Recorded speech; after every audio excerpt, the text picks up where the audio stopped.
আল্লাহর কোরআনের মুফাসসির এতদিন পর্যন্ত কষ্টে থাকবে কেন? এই কথা মন খারাপ করবেন না।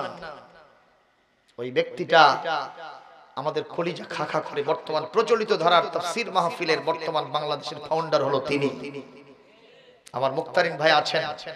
এই কথাগুলো বলছি জন্য মন খারাপ করবেন না, কারণ এই দেশটা যত কারণে বিশ্বের মানচিত্রে পরিচিতি লাভ করেছে তার ভিতর অন্যতম একটা এই দেশে কোরআনের শ্রেষ্ঠ মুফাসসির আছে। কথা বলেন না কেন? এই দেশে একজন মুফাসসিরের আলোচনা শোনার জন্য লক্ষ লক্ষ মানুষ হাজির হয়ে থাকে। সুবহানাল্লাহ কন্যা। বিশ্বের অন্যান্য দেশের লোকেরা তাক লেগে থাকে কই কি কোরআন শোনার জন্য লক্ষাধিক লোক, শুধু লক্ষ না 15-20 লক্ষ লোক হাজির হয়, এটা আবার কেমন কথা? আল্লাহু আকবার। এই দেশের সম্মান এমন, এই দেশের মাটি এবং মানুষের সাথে আকাশ বাতাসে সব সময় কোরআনের গন্ধ পাওয়া যায়, যেরকম ঠিক না ঠিক? আল্লাহর ওলিরা রন্ধ্রে রন্ধ্রে বসে আছে। যেখানেই যাবেন কোরআন, যেখানেই যাবেন হাদিস, যেখানে যাবেন ইসলামী সম্মেলন, যেখানে যাবেন মারকাজ, যেখানে যাবেন মসজিদ, যেখানে যাবেন মাদ্রাসা, যেখানে যাবেন খানকা, যেখানে যাবেন পীর মাশায়েখের জিকির আজকার, ইসলামী জলসা, তাফসীর মাহফিল দিয়ে দেশটা ভরা, যেরকম ঠিক না ঠিক? এই দেশকে সেকুলার বানানো, ধর্মহীন বানানো তত সহজ হবে না, হবে না, হবে না।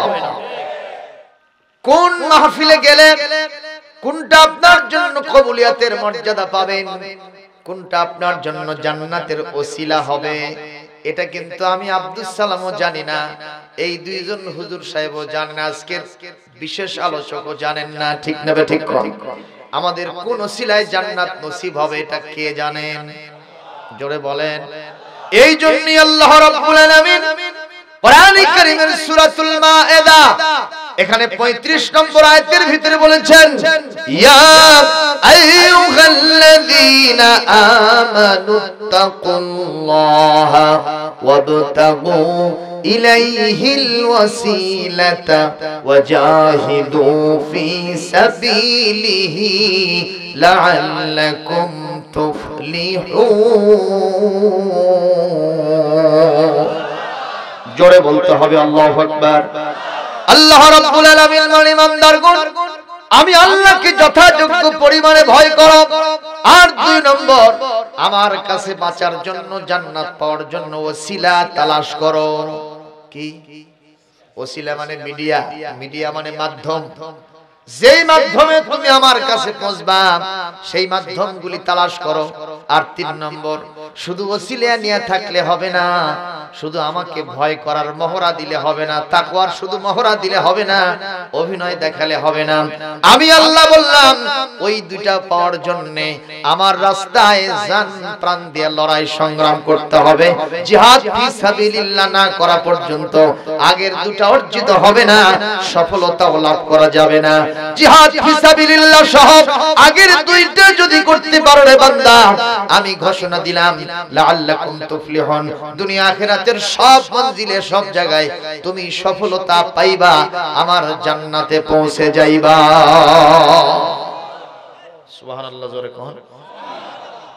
কোন ওসিলায় কি হবে এটা আমরা কেউ জানি না। বাগদাদের খলিফার নাম ছিল হারুনুর রশিদ, এক সময় ছিল কি না ভাই? ওনার স্ত্রীর নাম ছিল জুবাইদা। নাম শুনছেন? এই জুবাইদা নাম আমাদের এলাকারও অনেকেরই আছে, হারুনও আছে, কিন্তু সেই জুবাইদা, সেই হারুন এখন নেই। কথা বলেন না কেন? শুধু নামে নাম হলে হবে না, কামটাও ঠিক থাকতে হবে। আজকের এমন অনেক আব্দুর রহমান আছে, আব্দুল্লাহ আছে, আব্দুল করিম, আব্দুর রহিম আছে, ওরা হলো সুদের ইমাম। কথা কন না কেন? আছে না নাই? সুদ, ঘুষ, জিনা, ব্যভিচার নিয়ে সবসময় ব্যস্ত থাকে, নামাজের কথাই কয় না, পশ্চিম দিকে জীবনে আসারও পড়ে না, এরকম আব্দুর রহমান আছে না নাই? এই জন্য কবি আফসোস করে বলছে, নাম তোমার আব্দুর রহমান, কাজে কর্মে রবার্টসন, নামাজ রোজার ধার ধারে না, ইসলামী জীবন মানে না, মানে না হাদিস কোরআন, হায়রে আব্দুর রহমান নাম দিয়ে কি হয় রে কাম। পীর মাওলানার সুযোগ্য সন্তান, তারাও হয় গো কাফের বেঈমান। না মানিলে হাদিস কোরআন, হায়রে আব্দুর রহমান নাম দিয়ে কি হয় রে কাম। কথা কন না কেন? তাই বলে কি নাম রাখবেন? কৌশিক আহমেদ, মিসেস অক্সিজেন বেগম, মুসাম্মাদ ঝঞ্ঝটি বেগম, আকাশ হোসেন, বাতাস খাতুন, তাই বলে কি এগুলা নাম রাখবেন? নামও আমার আব্দুর রহমানই রাখতে হবে, কিন্তু কামটাও করতে হবে আব্দুর রহমানের মতো। এই বাংলাদেশের একজন নাস্তিক, নাম ছিল তার শামসুর রহমান। কি নাম? কামটা ছিল কি ওই রকম? আজান দিছে ফজরের, সে বলতেছে এটা তো আজান না, এটা ব্যবসা তার খরিদ্দারকে ডাকতেছে। নাউজুবিল্লাহ, আরো আস্তে করে কোন। ওনার সাথে আপনাদের বন্ধুত্ব আছে নাকি? তো জোরে নাউজুবিল্লাহ কোন না কে?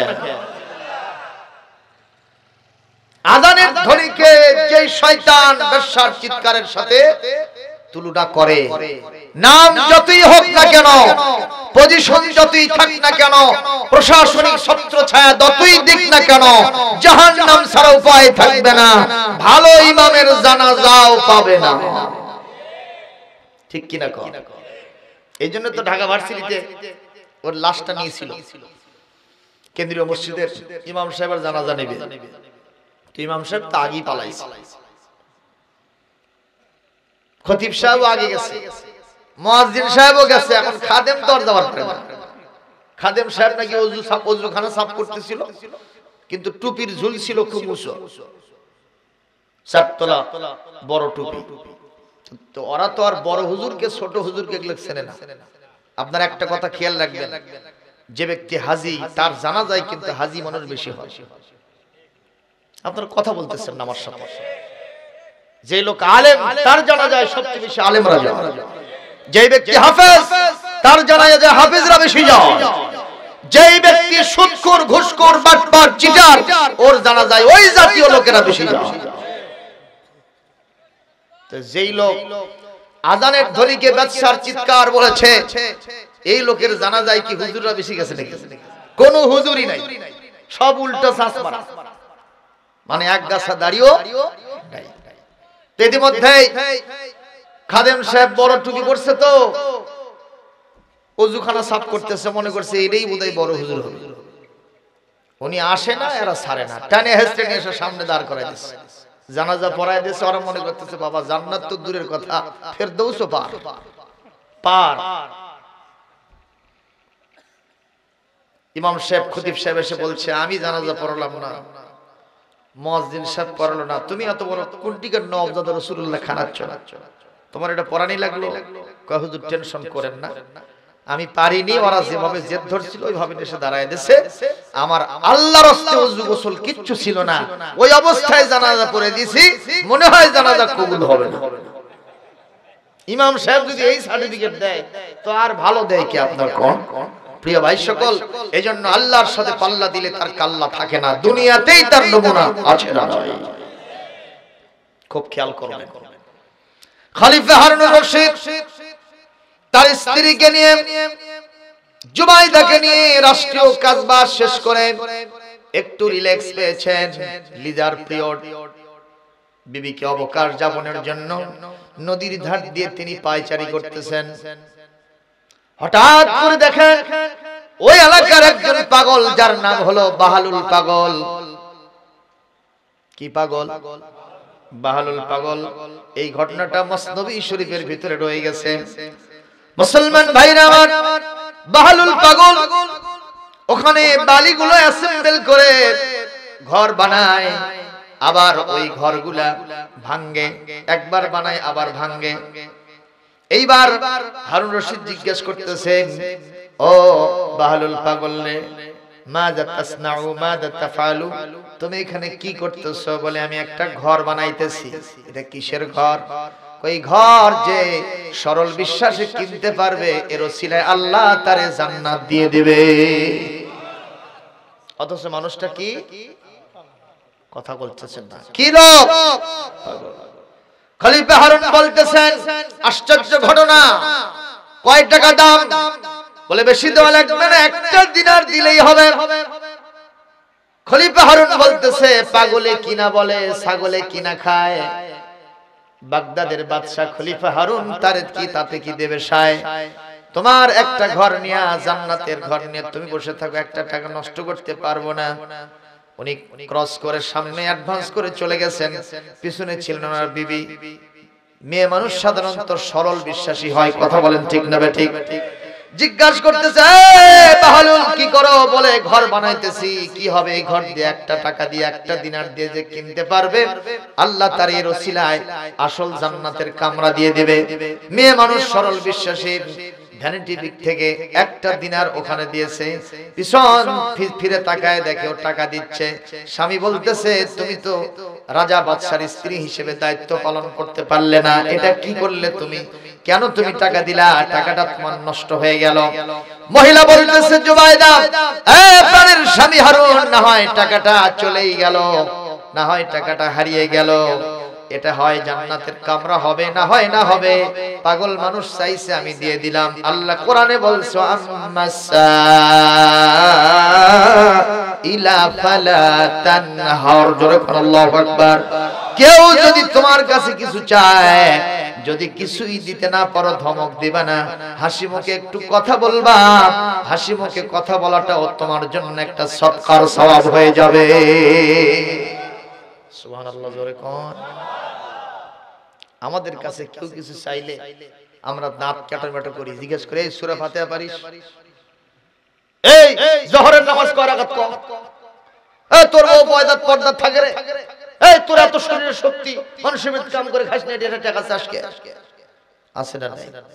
আবার অনেকে এমন করে যখন খাওয়া দাওয়া করবে আর বউ কয় এই দরজা ভালো করে সিটকেট লাগিয়ে দে, মজা করে খামো, কেউ যেন ডিস্টার্ব না করে।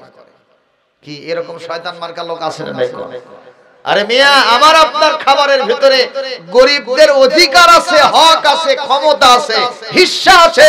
কে বলেছেন জোরে কও? আল্লাহ রাব্বুল আলামিন বলেন কাইলা ইয়াকুনা দুলাতান বাইনাল আগনিয়াই মিনকুম ওয়া ফি আমওয়ালিহিম হাক্কুল লিসাইলি ওয়াল মাহরুম।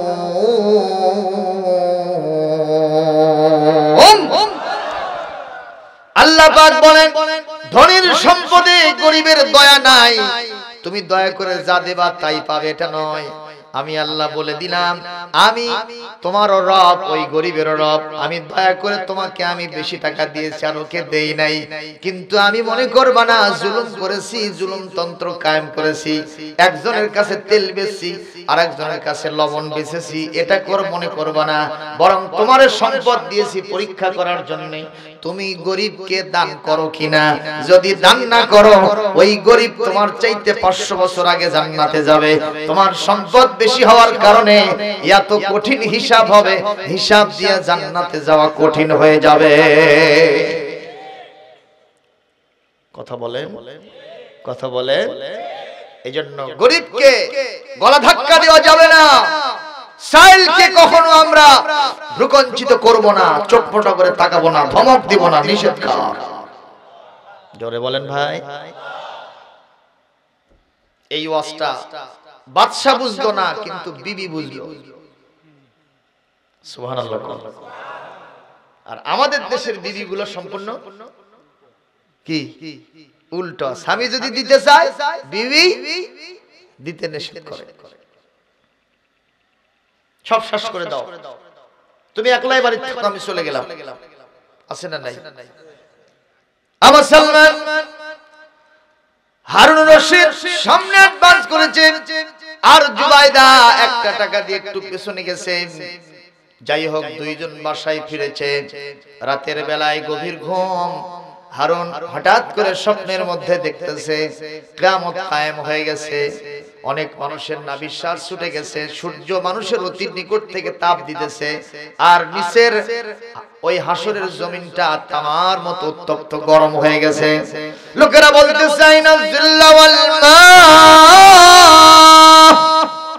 কোথায় ছায়া কোথায় পানি, কোথায় ছায়া কোথায় পানি। এই মুহূর্তে কিছু সংখ্যক লোকের জন্য আদালতে মাহশরে জান্নাতের ফয়সালা হয়ে গেছে।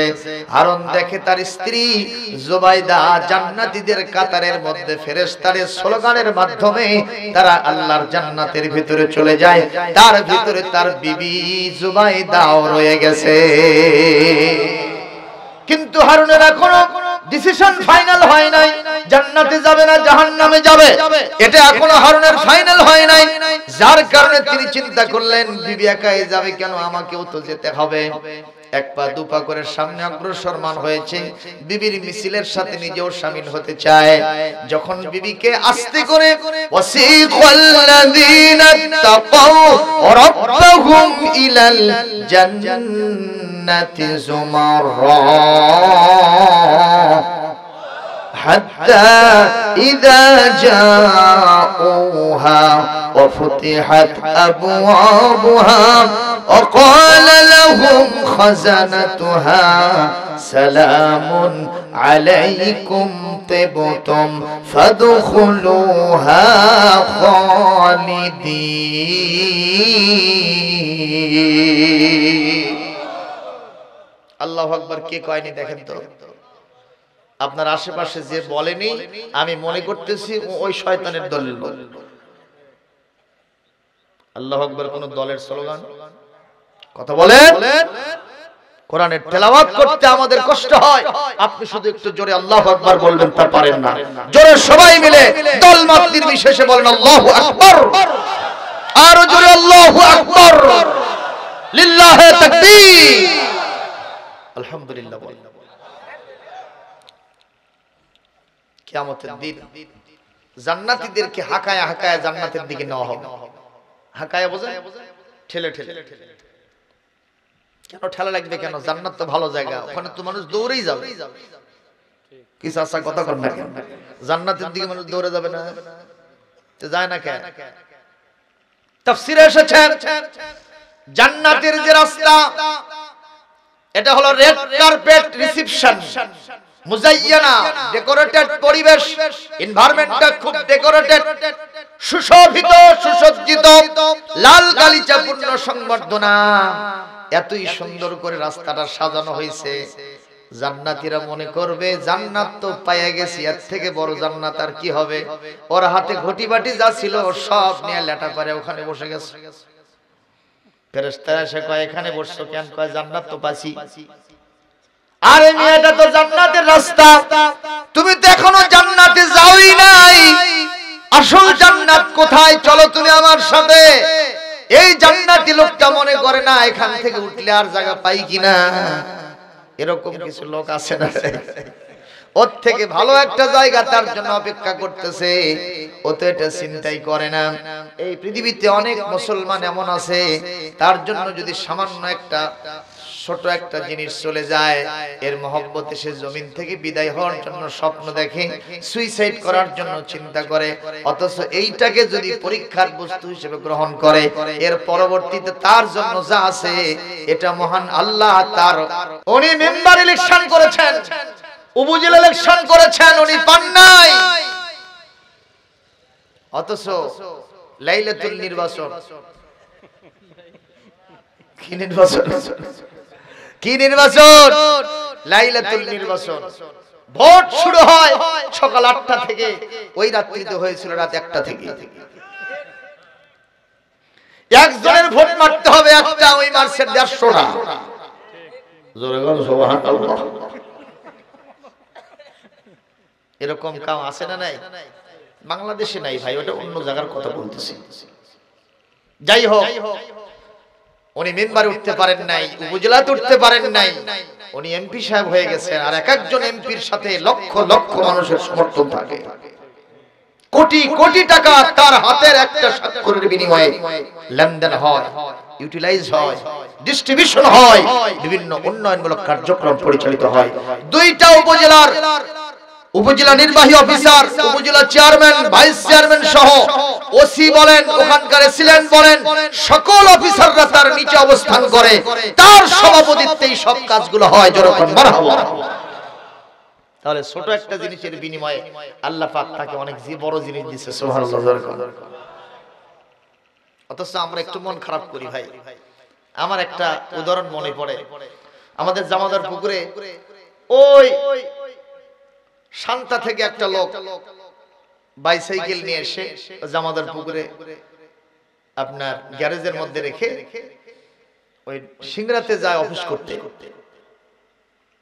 এখন সকাল 9টার সময় গাড়ি ধরে 1 ঘন্টার ভিতরে সিংড়া পৌঁছে যায়, অফিস করে, সরকারি অফিস। একদিন 2 মিনিটের ব্যবধানে এই গ্যারেজের মধ্যে ভিড় লাগছিল, ওখানে সাইকেলটা সাইজ করতে করতে গাড়িটা বউ করে পার হয়ে চলে গেছে। ওই সঙ্গে সঙ্গে টৌলে পড়ে গেছে। হাই সর্বনাশ, গাড়িটা ছাড়লাম রে, আমার অফিসে যেতে আরো 1 ঘন্টা লেট হবে। জীবনে কোনোদিন লাল কালি খাই নাই, আজকে লাল কালি খাবো। অফিসের সাথে, সরকারের সাথে আমার সম্পর্ক খারাপ হয়ে যাবে, বসের সাথে সম্পর্ক। কি হলো এটা? এই কি হলো ক্ষতি? টৌলে পড়ে গেছে। সঙ্গে সঙ্গে ওখানকার লোকেরা ধরে নিয়ে গিয়ে, ওই যে আমাদের মকবুলের খোলা আছে, আগে খোলা ছিল ওখানে, এখন ব্যাংক হয়েছে, মোটরসাইকেলের শোরুম হয়েছে, আরো মেলা কিছু হয়েছে না? জামাদার পুকুর এখন গেলে আর চেনাই যায় না। এই দক্ষিণ বগুড়ার ভিতরে জামাদার পুকুরের সম্মান এখন বেড়ে গেছে। কথা কন না কেন? আমি জামাদার এলাকার লোকজন, তাই জন্য বলতেছি, সত্যি না মিথ্যা কন না কেন? এখন মাথায় পানি দিছে আর হুঁশ ফেরে না। তো রুফিয়ার বাস স্ট্যান্ড থেকে কয়েকজন যাত্রী খালি হান পান করে দৌড়ে যাচ্ছে জামাদার পুকুরের দিকে। ওখানে যাওয়ার পরে নজর করে দেখে লোকেরা একজনের মাথায় পানি ঢালতেছে। কে ভাই, কি হয়েছে এখানে? কই লোকটা গাড়ি ধরতে পারে না, এজন্য বেহুশ হয়ে মাটিতে পড়ে গেছে, সেন্সলেস হয়েছে। আমরা তার মাথায় পানি দিচ্ছি, হুঁশ ফিরতেছে না। কয় ভাই, আর কি আছে জানি না, রুপিয়ার বাস স্ট্যান্ডে একটা গাড়ি অ্যাক্সিডেন্ট হয়েছে, 40 জন যাত্রী খালি মরাই সারা। আর যেগুলা বাসে আছে ল্যাংড়া লুলা, মাথা নাই, নাক কান নাই, অবস্থা খারাপ, ওরা নামাজাই ভালো। এই কথা বলতে দেরি আছে, খালি সারিয়া উঠতে দেরি নাই। আলহামদুলিল্লাহ।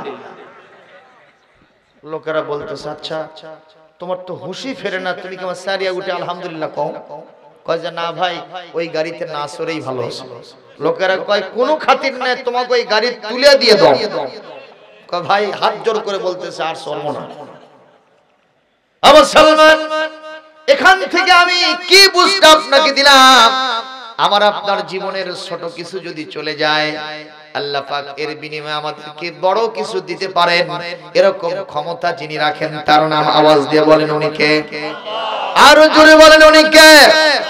আমার সালমান, সে আল্লাহর জন্য হযরত খলিফা হারুন রশিদের আলোচনা করতেছিলাম।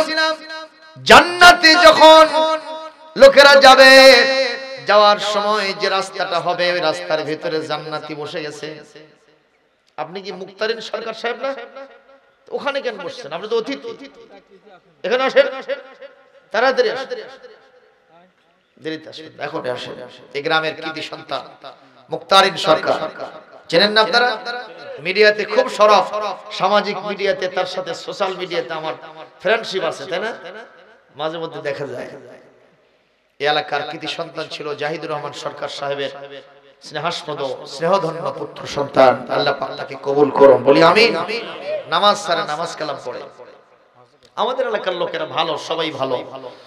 মেইন মানে তাদের যে সুতিকাগার, তাদের যে পৃথিবীতে আগমনের সূত্র, এই সিলসিলা আমাদের সবারই ভালো। কিন্তু মাঝখানে গিয়ে আমরা শয়তানের খপ্পরে পড়ে অনেকে খারাপ কাজে চলে যায়, ঠিক না ভাই? মাঝখানে একটু লাইনচ্যুত হয়ে যায় না। আমাদের সব সময় হেদায়েতের রাস্তায় টিকে থাকাটাই হলো সবচেয়ে বড় চ্যালেঞ্জ। আল্লাহ পাক আমাদের কবুল করুন, জোরে বলি আল্লাহুম্মা আমিন। এখন জান্নাতীরা উঠবে না, ফেরেশতারা ছাড়বে না। এখন ধাক্কা শুরু করছে। এখন বলেন, অনারেবল গেস্ট, জান্নাতের মেহমান, তারে যে ধাক্কা, এই ধাক্কা আর জাহান্নামীদের ধাক্কা কি এক ধাক্কা হবে? কথা কন না কেন? বিয়ের সাথে বিয়ের দেখা হয়েছে, ছেলের পিতা তো মেয়ের পিতার বাড়িতে, ছেলের শ্বশুর বাড়িতে জীবনেও আসে না, মানে একটু ভাব নিয়ে থাকে। মেয়ের পিতার একটা দুর্বল থাকে না, অনেকদিন দাওয়াত দিয়েছে কোনোদিন আসে না। একদিন বাড়ির সামনে দিয়ে শীতের মধ্যে চাদর মুড়ি দিয়ে এঙ্গরে যাচ্ছে, তো বিয়ান দেখছে যে বিয়ে গেল, দৌড়ে যাও। তো বিয়ে উপরতলা থেকে দৌড়ে আসে, এরকম ধরছে জোরে, আজকে বাড়িতে না গেলে বিয়েকে ছাড়বো না। কয় না, আমার খুবই ব্যস্ততা, আজকে না অন্যদিন হবে। বিয়ে যাবে না, এই বিয়ে ছাড়বে না। ওই এক একটা করে ধাক্কা মারে বাড়ির দিকে নিয়ে আসার জন্য। এই ধাক্কা কি পুলিশ চোর ধরলে যেরকম ধাক্কা মারে, সেই ধাক্কার বিয়েকে ধাক্কা মারতেছে। দুই ধাক্কা কি এক হবে না মুসলমান? মুসলমান, এইবার জান্নাতীদেরকে যখন জান্নাতের গেটে নিয়ে যাওয়া হয়েছে, যে দেখা গেল জান্নাতের দরওয়াজা এখনো বন্ধ, জান্নাতের দরজা এখনো খোলা হয় নাই। আমাদের দেশে যখন বিবাহ শাদী হয়, যখন বিয়ে করে নিয়ে দুলহা দুলহানি আসে, ব্রাইড এন্ড ব্রাইডগ্রুম, বর আর কনে দুইজন যখন বিয়ে শাদী পড়ায় নিয়ে আসছে, বলেন তো যারা বাড়িতে ছিল তারা কি দরজা খুলেই থয়? আপনারা বোধহয় বিয়ে শাদী করেন নাই কেউ নাকি? দরজা কি খোলা থাকে? যেটা বাসর সজ্জা, ফুল সজ্জা, ওই দরজা কি খোলা থাকে? আমাদের দেশে এলাকায় কয় দুয়ার সান্দা, দুয়ার সান্দা আছে না নাই? কয় কিছু কিছু ছেলেরা ওই ভাবির যারা দেবর হয় কিংবা ননদ হয়, কথা কন না কেন, অন্যান্য ভাবি শাশুড়ি যারা আছে তারা এসে দরজাটা বন্ধ করে আর দুয়ার সামনে কি বলতেছে, তোমাদেরকে এই ঘরে ঢুকতে দেব না, তাই নাকি? তোমাদের জন্যই তো প্রস্তুত করা হয়েছে, কিন্তু এত কষ্ট করে প্রস্তুত করলা, কিছুই দিবা না, তা হবে না, হবে না, কিছু না দেওয়া পর্যন্ত তোমাদেরকে ঢুকতে দেব না। ওই কায়দায় জান্নাতের গেটে ফেরেশতারা জান্নাতের গেট বন্ধ করে থাকবে আর বলবে, ওই রমজানের শেষে শাওয়াল মাসের 1 তারিখ থেকে আবার রমজানের ওই আপনার শাবান মাসের শেষ তারিখ পর্যন্ত তোমার জন্যই ফুল সজ্জা আমরা সাজায় রাখছি, বারবার সাজাইছি, সুন্দর ছিল। তারপরে তোমার মতো অনারেবল গেস্টের জন্য আল্লাহ বারবার সাজাতে বলেছিলেন, এত তাড়াতাড়ি খুলবো না, আমাদের জন্য কি দিবা সেটা বলো। সঙ্গে সঙ্গে জান্নাতীরা বলবে, সালামুন আলাইকুম তিবতুম ফাদখুলুহা খালিদিন।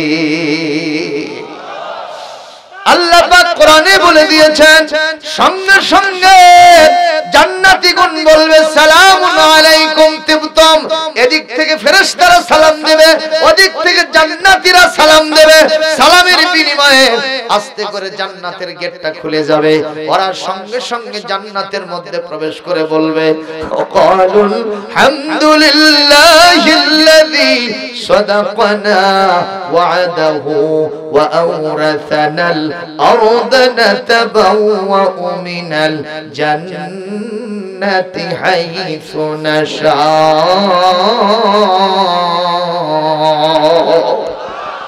জোরে বলতে হবে আল্লাহু আকবার।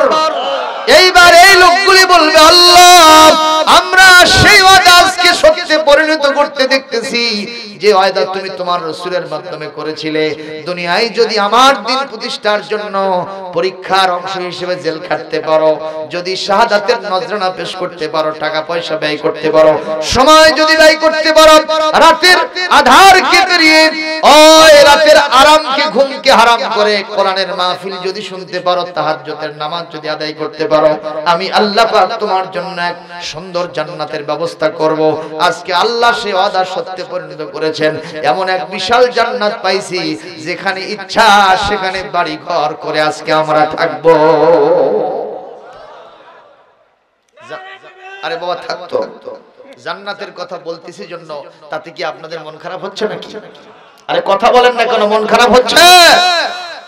ও মুসলমান, এখন হারুন রশিদের স্ত্রীর নাম কি বললাম? জুবাইদা। ও ভেতরে ঢুকে পড়ছে। এখন পিছন থেকে হারুন রশিদ চিন্তা করলো, আমি আসুলটা না ধরবো, খালি না আসুলটা ধরবো, কিন্তু বারবার চেষ্টা করে ফেরেশতারা আসুল ধরিতে দেয় না। বড় বড় চোখ বের করে, তোমরা কারা? আমার বিবির আঁচল আমি ধরবো আর তোমরা আমাকে বাধা দাও কোন হিসেবে? আমার বিবি, আজকে তোমার বিবি যে হারুন রশিদের স্ত্রী যে জুবাইদা, এটা আমরা চিনি না, আমরা জানি না। আজকে তুমি কেন আসছো সেটাই বলো। বলে বিবি যদি এই জান্নাতের মালিক হয়ে থাকে এই ঘরের, আমি স্বামী হিসেবে ওয়ারিসি সূত্রে বিবির ঘরে যাব, তাতে বাধা কিসের? ফেরেশতারা বলতেছে, মিয়া তুমি এটা দুনিয়ার সূত্র বলছো। কিসের সূত্র? জোরে বলেন। দুনিয়ার সূত্র ছিল এটা। তুমি কি জানো না সূরা আবাসের 34 থেকে ভিতরের দিকে আল্লাহ পাক বলে দিয়েছিলেন, ইয়াউমা ইয়াফিরুল মারউ মিন আখিহি ওয়া উম্মিহি ওয়া আবিহি ওয়া সাহিবাতিহি ওয়া বানিহি লিকুল্লি ইমরিইন মিনহুম ইয়াওমাইযিন শাআনুন ইউগনি। কিয়ামতের দিন স্বামী স্ত্রীর আমল যদি এক না হয়, স্বামী স্ত্রীকে, স্ত্রী স্বামীকে কোনো টাইম দিবে? কথা বলেন, টাইম দিবে? এই জন্য আপনি নিজেই নামাজ পড়েন, বিবিরে নামাজ পড়েন না। আপনি নিজেই সবকিছু বড় হাব্বা জুব্বা লাগায় ঘোরেন, বিবি আপনার কি অবস্থায় আছে কোনো খেয়াল করেন না। বিবিরে রেখে আপনি বাইরের দেশে চলে গেছেন, আপনি গেছেন ওই সিঙ্গাপুরে, আর আপনার বিবি তার দেবরের হাত দিয়ে গেছে স্বপ্নপুরে। আপনারা মনে হয় জানেনই না, কথা কন না কেন? এই যে আসার সময় দেখলাম এখন রাস্তার মধ্যে পেশাব লাগছে, করবি সিংহ ওই স্বপ্নপুর থেকে আসতেছে, রাস্তার মধ্যে কাজ হচ্ছে, ওরে এত পেশাব লাগছে, রাস্তার মধ্যে গাড়ি বন্ধ করে দিয়েছে। এখন ছেলেরা সব খালি সারে সারে বসে গেছে, মেয়েরা কুড়ি যায়। আপনি কোন কায়দা না বেকায়দা? জোরে কোন কায়দা না বেকায়দা? সমান অধিকার তো চাও, সব জায়গায় সমান অধিকার দিলে লাভ হবে না, বেকায়দা হবে। জোরে কোন ঠিক না? ঠিক। প্রিয় ভাই সকল, বাদশা হারুন বলল, তাহলে কি হবে? তোমার আমল যদি স্ত্রীর মতো হয় তাহলে তুমি ঢুকতে পারবা, কিন্তু যদি না হয় সম্ভব নয়। এখন কি করছে? ওখান থেকে ব্যাগ গিয়ার মারছে। উনি বুঝতে পারছে আসলে ঘটনাটা কি ঘটছে। আস্তে করে তার ঘুম ভেঙে গেছে। ঘুম ভাঙার পরে সকালবেলা উঠে সর্বপ্রথম চলে গেছে ওই নদীর ধারে। কোন পাগল মনে নাই? বালুল পাগল, যে দেখে বসে আছে ওই ঘর বানাচ্ছে। মস্তবি শরীফের সহিহ riwayat জালালউদ্দিন রুমি রাহমাতুল্লাহ আলাইহি তিনি লিখেছেন। তো যে বলছে, বাহলুল মাযা তাসনাউ মাযা তাফআলু ফি হাদাল মাকান, কি করো এখানে? বলে আমি এখানে ঘর বানাইতেছি। কিসের ঘর? ওই যে গতকালকের কথাই, তোমাকে তো চিনি আমি, আজ আমার নতুন নতুন কথা করো কেন? আচ্ছা ঠিক আছে, তোমার ঘর কেনার জন্য আসছি, আমি বুঝতে পারছি এটার ভেতরে কিছু আছে, যদিও তুমি পাগল। 1 টাকা বের করে দিয়েছে। কয় টাকা দিছেন? 1 টাকা। হবে না। 2 টাকা চলবে না। 500 টাকা হবে না। 1000 চলবে না। 1 লক্ষ নাই। 1 কোটি টাকা তাও দেওয়া যাবে না। কি হলে দিবা? কয় আপনার গোটা বাদশাহী যদি আমাকে দিতে পারেন, আমি এই ঘরটা আপনাকে দিতে পারবো। সুবহানাল্লাহ। গতকাল বলেন, আরো জোরে বলেন। বাদশা হারুন বলতেছে, বাহলুল তুমি, তোমার কি পাগলামি বেড়ে গেল নাকি? গতকালকে তুমি একটা দিনার চাইছো, আজকে এত দাম কেমনে বাড়ে? একটা রাত যাওয়ার পরে এত দাম কেমনে বাড়ে? সঙ্গে সঙ্গে বাহলুল পাগল বলতেছে, এই কানটা ভালো করে লাগাও আর মনের ভিতরে কথাটা জেগে বসাও, মানুষের কাছে রিলে করে করে শুনে দাও। গতকালকে ছিল আমার না দেখা ব্যবসা, আজকে আমার দেখা ব্যবসা। লিল্লাহে তাকবীর, লিল্লাহে তাকবীর।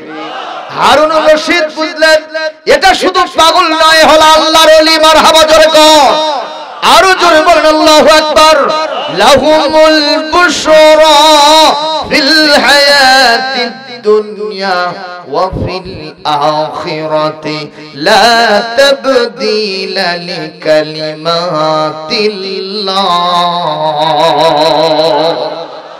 যারা আল্লাহর ওলি হয় দুনিয়া আখিরাতে তাদের অন্তরের দরওয়াজা চক্ষুগুলো খুলে দেন কে? আরো জোরে বলেন। এই কথার সূত্র ধরে হযরত ওমর ইবনুল খাত্তাব রাদিয়াল্লাহু তাআলা আনহু বলেছেন, আন্নাল মুমিনা ইযা আখলাসা কলবাহু ইয়ারা বিনুরিল্লাহ। এই পৃথিবীতে ঈমানদার যদি তার অন্তরটাকে সাফ করতে পারে, আল্লাহর তাকওয়া দিয়ে ভরাতে পারে, হালাল খানা দিয়া তার শরীরটা মোটা তাজা পরিপুষ্ট করতে পারে, তার শুধু দুইটা চোখ থাকে না, অন্তরের চক্ষু দিয়া আমার আল্লাহর নূরের আলোতে সে গোপনীয় জিনিসগুলো দেখতে পায়। কথা বলেন ঠিক না বেঠে? তাই বলে আবার ভণ্ড হলে হবে না। আমাদের দেশে অনেক ভণ্ড আছে না, মিছেই ভান করে, মিছেই ভান করে, কিছুই জানে না, ওই ওলি হয়ে বসে আছে। আছে না নাই? নামাজেরও দরকার নাই। পানির তলে আগুন জ্বলে, পানির তলে আগুন জ্বলে, ঝড় বাতাসে নেবে না, আমার বাবার মুরিদ হলে নামাজ রোজা লাগে না। আছে না নাই কোন? এই শয়তানরা সৌদি আরবে গিয়েও পর্যন্ত এটা করছে। ওখানে মসজিদে হারামের বাইরে বসে থেকে জিকির করতেছে, এরকম করতেছে। তো পুলিশেরা মনে করছে সম্ভবত হাঁপানি হচ্ছে, সঙ্গে সঙ্গে দাউনে গাতে নিয়ে গেছে হাসপাতালে। ডাক্তারদের নিয়ে এসে এক্সামিন করে দেখে কোনো হাঁপানি। একজন আলেম সাহেবকে ডেকে নিয়ে এসে বলছে, উনজুর ইলাইহিম মাযা মারাদুহুম মাযা হাজাতুহুম মাযা শানুহুম, ওদের কি হচ্ছে একটু দেখো তো তাকায়া। আলেম সাহেব আদ্যপান্ত চিন্তা ভাবনা করে দেখতে পেলেন ওদের হাঁপানি হয় নাই। বলছে, স্যার ও সৌদি আরবের পুলিশ বাহিনীর সদস্যরা হোমদ জাকিরুন, এ হলো বাংলাদেশের জাকের পার্টির লোকেরা, এরা হুক হাজার জিকির করে সেই মশান এখানে এসেছে। সৌদি পুলিশ বলেছে যেই জিকিরের সাথে কোরআন হাদিসের সম্পর্ক নাই, বিশ্ব নবীর সুন্নতের সম্পর্ক নাই, সেই জিকির সৌদি আরবে চলবে না। পাছার কাপড় তুলে 10টা করে ব্যাত মারছে, আর হাঁপানিও নাই, ঝাপানিও নাই। এটা হলো বড় চিকিৎসা, জোরে কোন ঠিক কিনা? যারা হক ওলিউল্লাহ তাদের বিরুদ্ধে বলবো না, তারা মন খারাপ করবেন না, কারণ ওই শয়তানগুলোর জন্য ভালোগুলোরও মুখের উপরে কালিমা লেপন হচ্ছে, জোরে কোন ঠিক না ঠিক? এজন্য ওরা হলো ভণ্ড, দিতে হবে দণ্ড, মারতে হবে দান্ডা, করে দিতে হবে ঠান্ডা, জোরে কোন মারহাবা। আজ হোক কাল হোক, কোরআন যদি কোনোদিন আমরা কনস্টিটিউশন বানাতে পারি, কোরআন যদি কোনোদিন বাংলাদেশের সংসদে আইন আকারে সাংবিধানিক হিসেবে চলে যায়, ওই সময় যারা শাসকের আসনে বসবে ভণ্ডদেরকে সাজা দিয়ে দেবে, আসল ওলিউল্লাহদের সম্মান বেড়ে দেবেন কে? আরো জোরে বলেন কে? আমরা কি সেই ওলিউল্লাহদের সাথে থাকতে রাজি আছি? কারা কারা আছেন হাত তুলে আল্লাহকে দেখান নিও।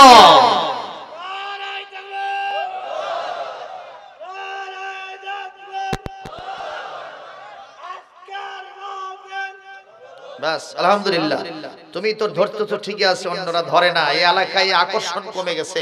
আল্লাহু আকবারের ধ্বনি গোটা বাংলাদেশকে প্রকম্পিত করতে হবে, জোরে ঠিক কিনা? আল্লাহু আকবার ধ্বনি দেওয়ার দায়িত্ব আমাদেরকে কে দিয়েছেন? এখনই দলিল দিচ্ছি কোরআনে কারীমের বিভিন্ন জায়গা থেকে, রব্বাকা ফাকাব্বির ওয়া কাব্বিরহু তাকবীরা ওয়া যিকরুল্লাহি আকবার ওয়া জাআলা কালিমাতাল্লাযীনা কাফারু সুফলা ওয়া কালিমাতুল্লাহি হিয়াল উলিয়া। এই সবগুলোর মানে হলো আল্লাহু আকবার ছাড়া জীবনের টপ টু বটম মিনাল মাহদি ওয়াল লাহদে আল্লাহু আকবার ধ্বনি ছাড়া মুসলমানদের মুখ থেকে জালো জালো আগুন জালো মিছিলের শুরুতে এরকম ধ্বনি দেওয়া জায়েজ নাই, হারাম হারাম হারাম, জোরে কোন ঠিক কিনা? তাহলে আমরা কি আল্লাহু আকবারের ধ্বনি দিতে রাজি আছি? কারা কারা আছেন আবার হাত তুলে আল্লাহকে দেখান মিয়া।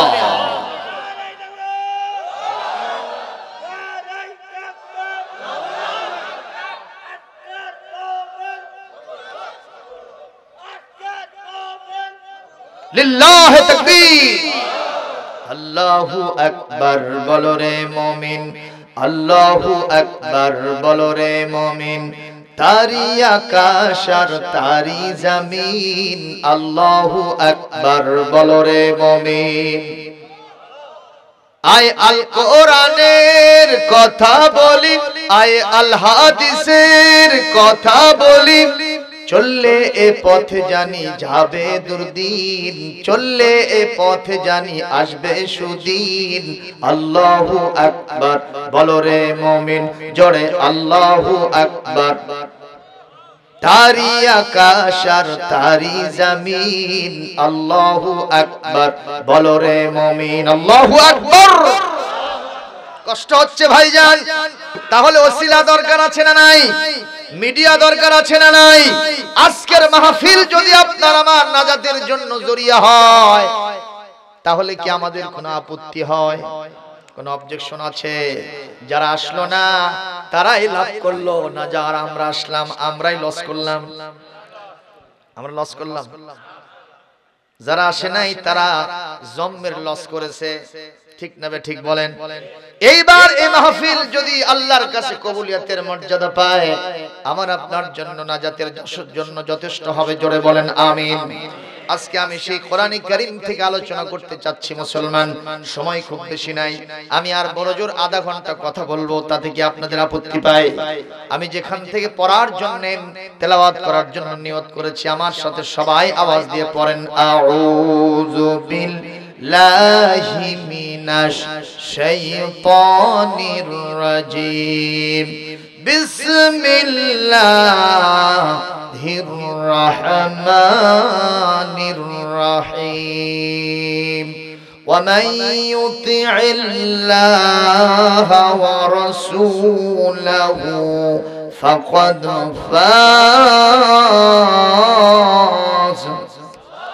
فقد فاز فوزا عظيما. وما كان لمؤمن إذا مؤمن ولا مؤمنة إذا قضى الله ورسوله أمرا أن يكون لهم الخيرة من أمرهم ومن يعص الله ورسوله فقد ضل ضلالا مبينا.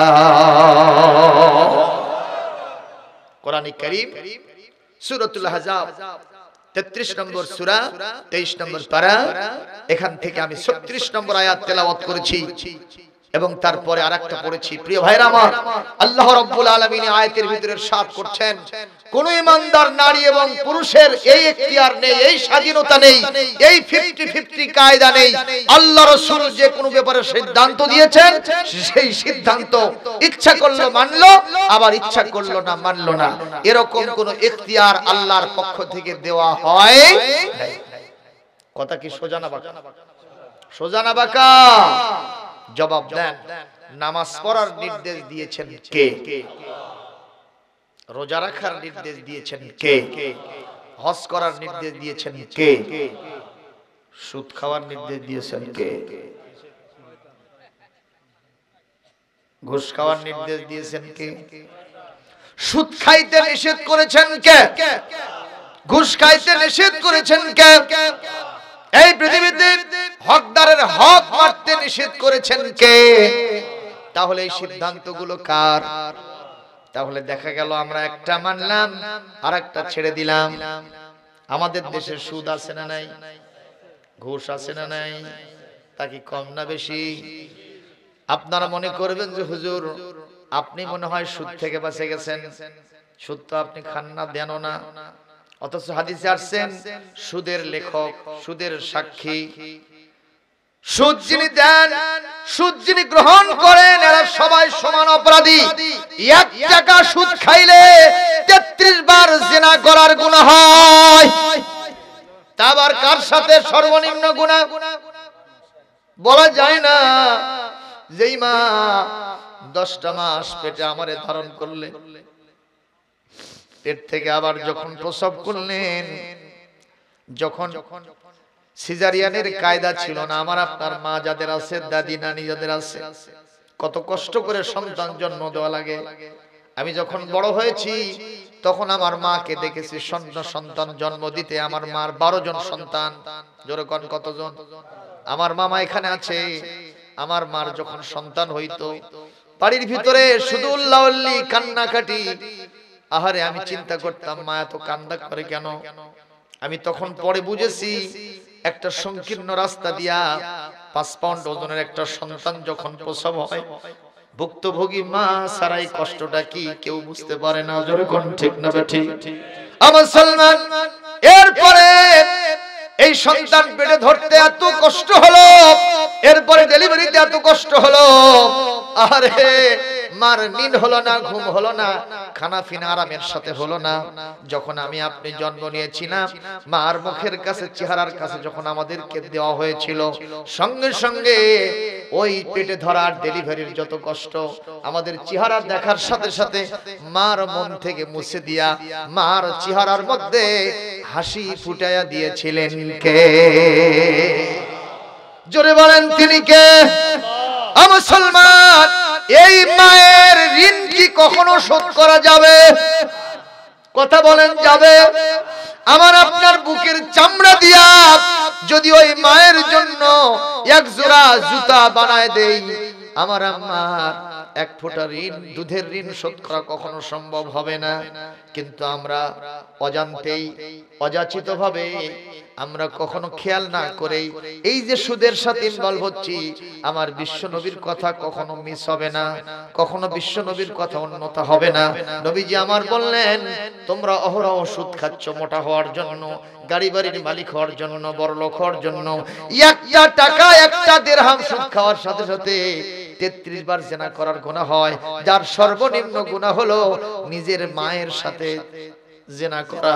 চিৎকার দিয়ে বলেন নাউযুবিল্লাহ। ও মুসলমান, ওই সুদের সাথে কি আমাদের থাকা যাবে? জোরে কম যাবে। কিন্তু আমি তো নিজেই বাঁচতে পারি না। সেই দিন আমি চলে গেলাম ফাফর ইউনিয়নে আমার জমির ভূমি কর দেওয়ার জন্য। আমি যখন করটা দিলাম, আমাকে রিসিপ্ট দিল, ডিসিআর এর রিসিপ্ট দিল। আমি তাকায় দেখলাম এত টাকা হলো কর, আর দেখলাম সেখানে লিখছে 90 টাকা সুদ। জোরে কোন কত টাকা সুদ? আরো জোরে। 90 টাকা সুদ আমি হুজুরকে দিয়ে আসতে হলো। আমি তখন আফসোস করলাম, সুদের বিরুদ্ধে মসজিদে এত বয়ান করি, এত বক্তৃতা দেই, সেই সুদ আমার হাত দিতে হলো। কেন এটা হলো? আমি গবেষণায় লিপ্ত হলাম। হবে না কেন? তেঁতুল গাছ লাগায়া আঙ্গুর ফলের আশা করা, এর থেকে বোকামি আর কিছু হতে পারে না। কোরআন যেহেতু সংবিধান নাই, কেন সুদ দূর হয়ে যাবে দেশ থেকে? ঘুষ কেমনে দূর হবে? এটা তো কখনো সম্ভব নয়। আল্লাহর জমিনে আল্লাহর কোরআন সংবিধান বানানোর জন্য আন্দোলন করা ছাড়া এই গুনাহ অপরাধ থেকে বাঁচার কোনো সুযোগ মুসলমানদের নাই। জোরে বলতে হবে, কথা ঠিক কিনা? আপনারা প্রশ্ন করতে পারেন, হুজুর কেমনে তাহলে বাঁচবো একটু বলেন। সেই কথাই আমি দলিল দিয়ে কোরআন থেকে বলবো, আল্লাযীনা জাহাদু ফিনা লানাহদিয়ান্নাহুম সুবুলানা ওয়া ইন্নাল্লাহা লামাআল মুহসিনিন। সূরা আনকাবুত আয়াত নাম্বার হলো 69, সর্বশেষ আয়াত। আল্লাহ পাক বলেন, আমার বিধান কায়েমের জন্য যারা চেষ্টা করবা, প্রাণান্তকর চেষ্টা করবা, দিন কায়েমের আন্দোলনে যারা শরীক থাকতে পারবা, সক্রিয় থাকতে পারবা, আমি আল্লাহ তোমাদেরকে ওই জায়গায় আমার জান্নাতে পৌঁছায় দেব। তাহলে আন্দোলন করার কোনো বিকল্প, আন্দোলন করার কোনো বিকল্প, ইসলামী আন্দোলনের পথে আমাদের সদা সক্রিয় থাকতে হবে। ওই মুসলমান জবাব দেবেন, এই আইনটা জারি করলেন যিনি, তিনি কে? ওই আল্লাহ শুধু আওয়ামী লীগের? ওই আল্লাহ শুধু বিএনপির? ওই আল্লাহ শুধু জাতীয় পার্টির? ওই আল্লাহ শুধু জামাত ইসলামের? ওই আল্লাহ শুধু পীর সাহেবের? ওই আল্লাহ শুধু তাবলীগ জামাতের? যতগুলো কথা বললাম সবার রব যিনি, তিনি কে? আরে সবাই কথা বলেন, তিনি কে?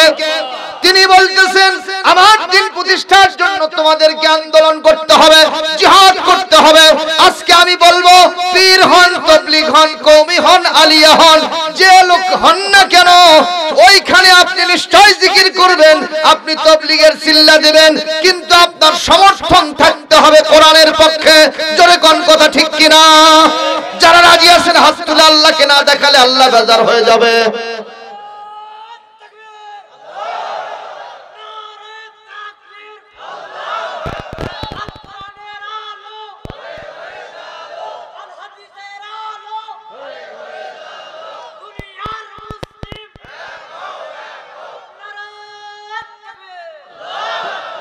যারা আল্লাহর পথে চলে, আল্লাহর কথা বলে, আল্লাহকে ভালোবেসে সুপেছে জীবন, তাদের কিসের ভয়, কি করে পরাজয়, শহীদি তামান্নাতে নাচে তার মন। জোরে বলেন সুবহানাল্লাহ। আল কোরআনের পথ, এই পথই আসল পথ, বলেন না আল কোরআনের পথ, এই পথই আসল পথ, অন্য পথে অন্য মতে নেই যে রহমত, আল কোরআনের পথ। জোরে বলি আমিন। ও মুসলমান, তাহলে বলেন তো এই পৃথিবীতে আমাদেরকে ভালো কাজ করার নির্দেশ দিয়েছেন কে? জোরে বলেন। বিচার সালিশে কখনো অন্যায় বিচার করা যাবে না, বিচার করতে হবে কোরআন দিয়া, আল্লাহর বিধান দিয়া, নির্দেশকার সব ক্ষেত্রে বিচার করতে হবে কোরআন দিয়া। বিশ্ব নবীর জামানায় বিশ্ব নবীর কথা মানে নাই, ওই শয়তানদের কথা অনুযায়ী চলেছে, নবীর ফয়সালা গ্রহণ করে নাই, নিঃসন্দেহে সে মুসলমান নামধারী হতে পারে, সে আসল মুসলমান হতে পারে। আল্লাহর নবীর কাছে মামলা দেওয়া হয়েছে, মামলা দিল কে? ইহুদি আর মুসলমান। ইহুদি হলো হযরতে মুসা আলাইহিস সালামের তাওরাত কিতাবের অনুসারী, আসল অনুসারী তো নয়, মিথ্যা অনুসারী, ঠিক কি না? কারণ যারা মুসা আলাইহিস সালামকে মানবে, আমাদের নবী আসার সাথে সাথে আর কি মুসা আলাইহিস সালামকে মানার সুযোগ আছে তার? যারা ঈসাকে মানবে, আমাদের নবী আসার সাথে সাথে ঈসা আলাইহিস সালাম নিজে বলে গেছেন আমার পরে একজন রাসূল আসবে, যার নাম মুহাম্মদ, তোমরা তাকে মেনে নিবা, তাহলে আমাকে মেনে নেওয়া হবে। সুবহানাল্লাহ। কিন্তু যারা ঈসা আলাইহিস সালাম চলে যাওয়ার পরে, মুসা চলে যাওয়ার পরে আর ওগুলো ছাড়ে না, বিশ্ব নবীকে ধরে না, এই লোকগুলো আসল মুসলমান না, এরাই ইহুদি, এরাই খ্রিস্টানের বাচ্চা, সাদা কুষ্টার গোষ্ঠী, জোরে কোন ঠিক কি না? এরা মুসলমানদের সাথে শত্রুতা বেশি করে না কম করে? এটা আমার কথা কেন, কোরআন থেকে জেনে নেন। ওয়ালা তাজিদান্না শাদ্দান নাসি আদাওয়াতান লিল্লাযিনা আমানুল ইয়াহুদ ওয়াল্লাযিনা আশরাকু, মুশরিকেরা আর ইহুদিরা মুসলমানদের সাথে সবচেয়ে বেশি শত্রুতা করবে, বলেছেন কে? আর তাদের সাথে হইছে আমাদের কলিজার বন্ধু। আপনি জানেন না কেন কোন যমুনা নদীতে, বাংলাদেশের প্রধান প্রধান নদীগুলো কোনগুলা? পদ্মা, মেঘনা, যমুনা, সুরমা, কর্ণফুলী, তারপরে ব্রহ্মপুত্র, এগুলো হলো আমাদের বড় বড় নদী, ঠিক কিনা? সেই যমুনা নদী, এই পদ্মা নদী এখন মাঝখান দিয়ে মনে হয় গরুর গাড়ি চলে। আমি তো কাজীপুরের ওই চরের মধ্যে কয়েকটা মাহফিল করলাম, নদীর ভিতর দিয়ে যাওয়ার সময় প্রত্যেক জায়গায় নৌকো ঠেকে যায়, মূল নদীর ভিতরই পানি নেই। অথচ এখন আমাদের পানির দরকার আছে না নাই? কথা বলেন না। এখন খরা মৌসুম, এখন পানির দরকার নাই আমাদের, এখন তারা পানি বন্ধ করে দিয়েছে, অভিন্ন নদীর সংযোগ মাঝখানে বাদ দিয়া, টিপাই মুখে বাদ দিয়ে বন্ধ করে দিয়েছে। আবার যখন পানির দরকার নাই, বর্ষা মৌসুম, টইটুম্বর পানি, ওই মুহূর্তে দস্তুর মতো ছেড়ে দেয়। ওরা আমাদের কলিজার বন্ধু হতে পারে? কথা বলেন না কেন? নিঃসন্দেহে প্রতিবেশী দেশ, তাদের সাথে আমাদের সুসম্পর্ক থাকবে, তাই বলে ঈমান বিকিয়ে দিতে পারবো না, সংস্কৃতি তাদেরকে আমরা দিতে পারবো না, আমাদের দেশের জমিকে ব্যবহার করার কোনো সুযোগ তাদেরকে দেওয়া যাবে না, যাবে না, যাবে না, জোরে কোন ঠিক কিনা? আল্লাহর নির্দেশ আমাদের শিরোধার্য, ঠিক না বেঠিক? নবী করিম সাল্লাল্লাহু আলাইহি ওয়াসাল্লাম দেখলেন ইহুদি আসছে আর আসছে মুসলমান, মুসলমানের নাম হলো বিশর আর ইহুদি। জিজ্ঞেস করলেন কি সমস্যা তোমাদের?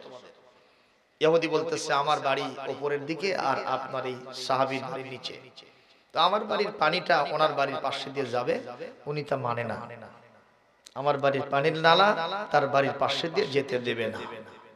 হুজুর বললেন ইহুদি হও আর খ্রিস্টান হও, হিন্দু হও আর মুশরিক হও, আর্য হও আর শিখ হও, বৌদ্ধ হও, যেটাও হও না কেন, আল্লাহর বান্দা পৃথিবীতে কোন ইবাদাল্লাহি ইখওয়ানা, আল্লাহর বান্দা যারা আছে সবাই ভাই ভাই হয়ে থাকতে হবে সমাজের মধ্যে। সুবহানাল্লাহ। কোন অনেকে ভয় দেখায় যদি এই দেশে কোনোদিন ইসলাম কায়েম হয়, হিন্দুদের উপর নির্যাতন করে দেশ থেকে বের করে দেওয়া হবে। খ্রিস্টানদেরকে অধিকার দেওয়া হবে না, পূজা করতে পারবে না, সবগুলো হলো ভাওতাবাজি, ধুলা দেওয়া চোখে, জোরে কোন ঠিক তবে ঠিক। ইসলাম আসার সাথে সাথে যত মুসলিম আছে সবাই সংখ্যালঘুরা সবচেয়ে বেশি অধিকার ভোগ করবে, সুবহানাল্লাহ। তাহলে ইসলাম ভালো না কালো? কথা বলেন। আমার রাসূল বললেন, তুমি মুসলমান হলে কি হবে মিয়া, তোমার তো শুধুমাত্র নামাজের মহরা দাও, কিন্তু নামাজের যে শিক্ষা এটা সমাজের মধ্যে বাস্তবায়ন করো না, তোমার এই নামাজের দাম নাই। নিঃসন্দেহে তুমি অন্যায় করেছো। ইহুদির বাড়ির পানির লালা তোমার মতো মুসলমানের বাড়ির পাশে দিয়ে যাবে, এটা আমি বিশ্বনবীর ডিসিশন ফাইনাল মিনাল্লাহ সুবহানাহু ওয়া তাআলা, জোরে কোন সুবহানাল্লাহ। আল্লাহর নবীর সিদ্ধান্ত শোনার সাথে সাথে মুসলমান বেজার আর ইহুদি খুশিতে বাগদা, সুবহানাল্লাহ। ইহুদি খুশি না বেজার, আর মুসলমান করছে এটা একটা নবী হলো, এটা একটা নবী হলো, একসাথে থাকি বারে মোনাজাত করি একসাথে, জিহাদের জন্য চাঁদা চাইলে আমি আগে দেই, আর সেই নবী আমার বিরুদ্ধে ফতোয়া দিল, আমার বিরুদ্ধে রায় দিল, এই নবী মানা যায় না, যায় না, যায় না। নাউজুবিল্লাহ। কাল কোয়েন বারে হা করেছে, কারণ আমাদের সাথে তো এইসব আছে, ঠিক কি না? এই যে জি বাংলা স্টার জলসা বজ্রমালা কিরণমালা দেখেন, এটা নবীজির নির্দেশের মধ্যে আছে তো নাকি? বিবিরে নিয়া ঈদের চাঁদে বিশ্ব ভালোবাসা দিবসে তোমার বান্ধবীকে নিয়ে পিছনে মোটর সাইকেলে পেট পিট বের করে ঘোরাফেরা করো, এটা নবীজির নির্দেশের মধ্যে আছে তো নাকি? কথা কন না কেন? ছেলেরে জিতান, মেয়েরে ঠকান হজ করতে যাওয়ার সময়, এটা নবীজির নির্দেশের মধ্যে আছে তো নাকি? আল্লাহর নির্দেশের মধ্যে আছে। তো আপনিও তো এরকম কাজের সাথে জড়িত আছেন, আমিও আছি, এই জন্য মুখ থেকে জোরে কথা বের হয় না, জোরে কোন ঠিক না ঠিক? প্রিয় ভাইরা আমার নবীর কথা শোনার সাথে সাথে মুসলমান মানে না, ইহুদি ছাড়ে না। ইহুদি বলতেছে এর থেকে ভালো লিডার আর হতে পারে না, মারহাবা কোন। সঙ্গে সঙ্গে এই মুসলমান বলল আমি এই বিচার রায় মানি না। ইহুদি বলতেছে তাহলে তো মুসলমান জীবনের উপরে, ধর্মের উপরে কলঙ্ক লেপন হবে। একই সাথে থাকো, একই সাথে মোনাজাত করো, নামাজ পড়ো, রায় মানো না, কি করবা এখন? কয় যে যদি রায় আবার নিতে হয় সানি করার জন্য ওমরের কাছে যাব। কার কাছে? আরো জনে খবর আছে না নাই? ইহুদি বলতেছে, প্রথমে বলল তোমাদের নেতা কাব বিন আশরাফের কাছে যাব। ইহুদি বলতেছে না, আমার নেতার চরিত্র ফুলের মতো পবিত্র, নামাজ নাই এক ওয়াক্ত, গমছুরিতে পাকাপোক্ত, গাঁজা ছাড়ে না 5 ওয়াক্ত, নাস্তিকদের খুবই ভক্ত, আলেম ওলামার উপরে খুবই শক্ত। ঠিক কথা কয় না? এই নেতার কাছে আমি যাব না, ইনসেন্ট আউট, ভেতর বাইরে আমার নেতার সব জানা আছে, বাইরে একটা কয় ভেতরে সেটা নাই, ঠিক কি না কোন? এই নেতার কাছে আমি তোমারে নিয়ে যাব না, তোমাদের অন্য কোন নেতা থাকলে তার কাছে বলো। সঙ্গে সঙ্গে ইহুদি মুসলমান বলতেছে তাহলে রুহামাউ বাইনাহুম মুহাম্মাদুর রাসূলুল্লাহ ওয়াল্লাযীনা মাআহু আশিদ্দাউ আলাল কুফফার। এই পৃথিবীতে বিশ্ব নবীর সাথে যারা সঙ্গী হিসেবে, সাহাবী হিসেবে আছেন, তারা কাফেরদের ব্যাপারে খুব কঠোর মনোভাব ব্যক্ত করে। তার মধ্যে ওমর একজন। আসাদুহুম ফি আমরিল্লাহি ওমর, জোরে কন্না মারহাবা। আমার রাসূল বলেন আরহামু উম্মতি বি উম্মতি আবু বকর, আমার উম্মতের মধ্যে সবচাইতে দয়াদ্র হৃদয় হলো আমার আবু বকর।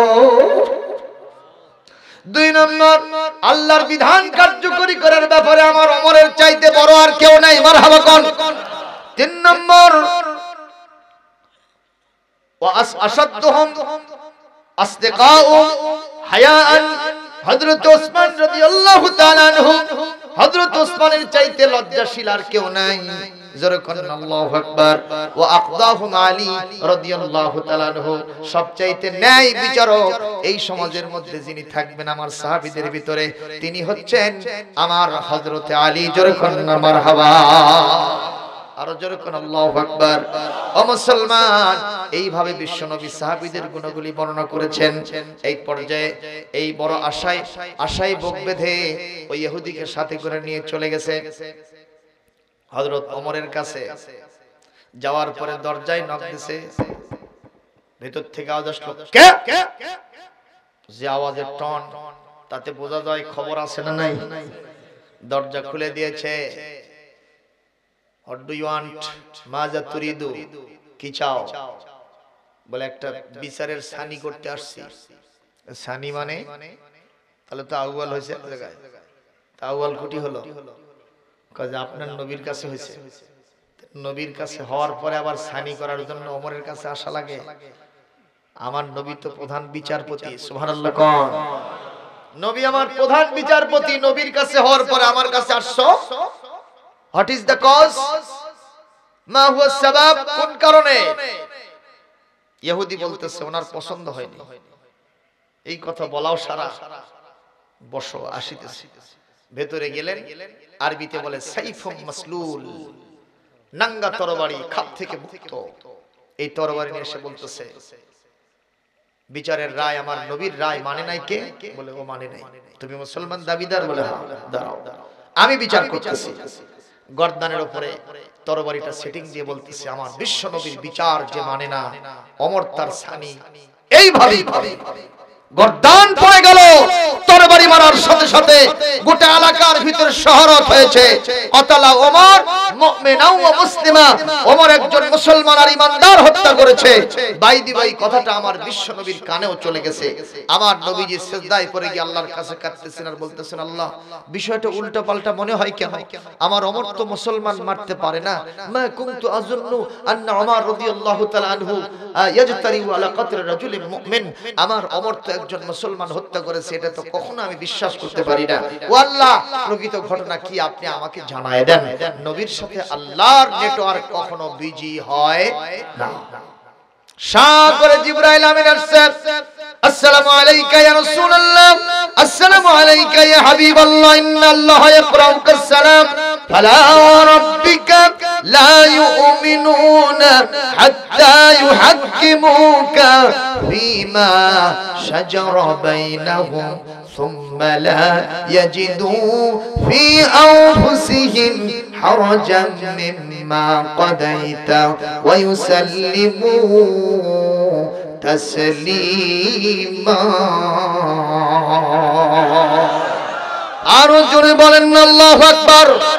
আমার আল্লাহ পাক বলেন, হে নবী, আমি আপনার রবের জাতের শপথ দিয়ে বলছি, ওই ব্যক্তি ইমানদার নয়, ওই ব্যক্তি ইমানদার নয় যে ব্যক্তি আপনার ফয়সালা হওয়ার পরে, রায় হওয়ার পরে এই ফয়সালা মানে না, বাতিল শক্তির কাছে আবার সানি করার জন্য ওমরের কাছে চলে যায়। আমি আল্লাহ পাক বললাম সে কখনো ইমানদার নয়, ইমানদার নয়। মুসলমানের ইমানদারের দাবিদার। ইমানদার হওয়ার পরে নবীজির ফয়সালা, আমি আল্লাহর ফয়সালা যে মুসলমান মানে না ও হলো মুরতাদ, আর মুরতাদের যা শাস্তি আমার ওমর তা দিয়ে দিয়েছে। আমি আমার ওমরকে সমর্থন দিয়েছি। জোরে বলেন আল্লাহু আকবার।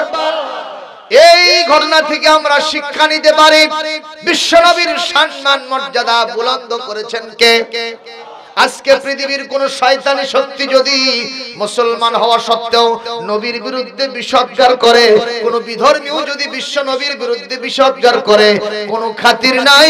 মুসলমান একাট্টা হয়ে ময়দানে প্রয়োজনে মাথার পাগড়ি খুলে মাজায় বাঁধে নবীর পক্ষে শয়তানদের বিরুদ্ধে এখনো লড়াই করতে প্রস্তুত আছে। আপনারা কি প্রস্তুত আছেন? কারা কারা আছেন নবীর সম্মানার্থে দুহাত তুলে আল্লাহকে দেখান।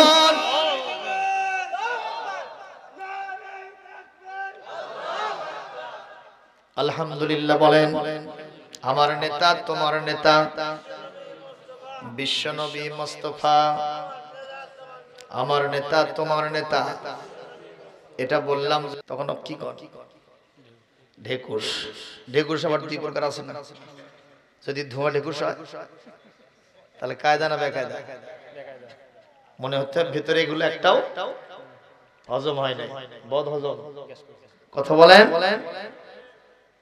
আর ওই বাতাস যদি পিছনের রাস্তা দিয়ে বাড়ায় ওরে কি কয়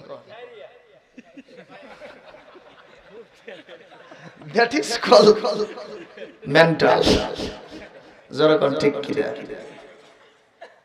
তাহলে একই জিনিস দুদিক দিয়ে বাড়ালে দুই পাইপলাইন দিয়ে বাড়ালে দুই রকম নাম হয় যেরকম ঠিক তবে ঠিক মানুষ একটাই যদি দ্বীনি শিক্ষা না থাকে ও শয়তানের শক্তির দোসর যেরকম ঠিক কিনা আর যদি কোরআন হাদিসের জ্ঞান থাকে সে আমার আল্লাহ এবং বিশ্ব নবীর সৈনিক হয়ে যায় জান্নাতের জন্য কবুলিয়ত পেয়ে যায় সুবহানাল্লাহ কিন্তু মুসলমানদের আজকে ঐতিহ্য হারিয়ে গেছে যদি মুসলমানদের কাছে কেউ এসে কয় বাইতুল মুকাররমের ইমাম সাহেব মসজিদ থেকে বের হওয়ার সময় এক জোড়া নতুন জুতো পছন্দ হয়েছে আস্তে করে তুলে নিয়ে পকেটের মধ্যে নিয়ে বের হয়ে চলে আসে পরে সেটা ধরা পড়ে পুলিশ এখন হুজুরকে জেলখানায় নেছে এরকম কেউ যদি এসে আপনার কাছে আমার কাছে বলে এমন কিছু মুসলমান আছে বলবে যে মানুষ তো হবারও পারে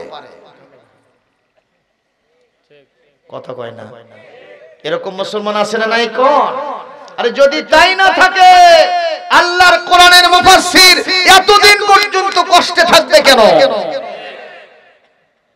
এই কথা মন খারাপ করবেন না ওই ব্যক্তিটা আমাদের কলিজা খাখা করে বর্তমান প্রচলিত ধারার তাফসীর মাহফিলের বর্তমান বাংলাদেশের ফাউন্ডার হলো তিনি আমার মুক্তারিন ভাই আছেন এই কথাগুলো বলছি জন্য মন খারাপ করবেন না কারণ এই দেশটা যত কারণে বিশ্বের মানচিত্রে পরিচিতি লাভ করেছে তার ভিতর অন্যতম একটা এই দেশে কোরআনের শ্রেষ্ঠ মুফাসসির আছে কথা বলেন না কেন